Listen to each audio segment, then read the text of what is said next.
mirga abbaa biyyummaa uummanni keenya waggaa 150 dura sarbame deeffachuudha. Mirga san bor deeffannaa nuufaa bultu jee malee uummanni mirga san hin dhiifne jechuudha. Uummanni Oromoo 4 kiiloo seensisee 4 kiiloo keessa nu cabbaraa miti kan jedhe shira 4 kiiloo irraa nutti hojjetamu nurraa dhaabsisaa kan jedhu. Uummanni Oromoo gaafii kiyya har'atti deebisuu hin dandeessan jedhe malee shira wayyaaneen xaxxe hojiitti nu hiikaa hin jenne jechuudha. Kuni sirriitti jala sararamee ilaalamuu danda'u. Muummichi ministeeraa bulchaa Itoophiyaati. Ideoloojii barbaade qabaachuu danda'a. Kun baay'ee waan nu yaachisuu qabu illee natti fakkaatu. Ideoloojii barbaade adeemu.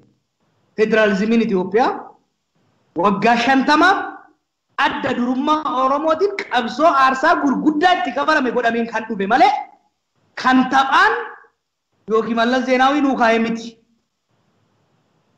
Yaada Hayilee Fidaafaa Baarotumsaa faan irratti artikuleet godhanii hojjetan Zagayyoo Asfaafaa itti hojjetan kan kanaaf immoo lubbuu isaaniitiin itti gabbaran malee kani namni tokko tuttuquu miti. Waan baay'ee argaa jirra biyya kana keessatti. Haa ta'u namni barbaade ilaalcha barbaade qabatee deemuu danda'a filannoo keessa jedhee ittiin dorgomu. Federaalizimii hammana takka heera mootummaa kana keessaa fidala takka tuquun hin danda'amu. Hin danda'amu. Uummanni erga mootummaa isaa filatee heeraaf seera hordofee jijjiiramuu danda'amu. Kun waan baay'ee nama yaachisu miti. Poolitikaadhaaf ololaaf yoo ta'e itti fayyadamanii hojiitti yoo kan seenamu taate immoo hin dhaabsifamu. Kun waan nama shakkisiisu miti. Dhimma Finfinneetti immoo waggaa deebinu of course wal qabata. Of course wal qabata.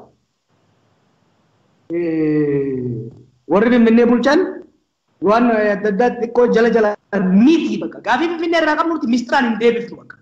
Gaafii Finfinnee keessaa qabnu gaafii heeraati, gaafii seenaati, gaafii dhugaati. Sababoota as keessa jiraniin wal dhodhoksuudhaan wal shawwaluudhaan osoo hin taane ifaan ifatti wajjin teenyee tadardarree fi furanna bakka.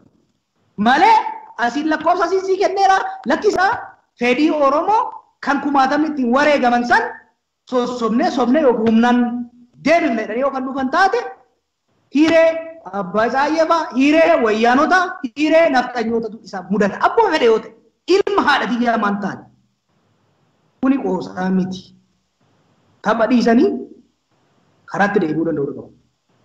Uummanni keenya immoo tasgabbiidhaan naamusaan yoo wanni hin jiran fakkaata xiqqoo gara humnoota adda addaa keessa qeerroon laamsheeraa uummanni laaffateera lafa hin jirru ji'oota 9 keessatti namni afaan qabate malee harkaan homoo hojjetaa jira. Haalaalamu yoo jedhames haalaalamu garasitti baamuu hin danda'amu.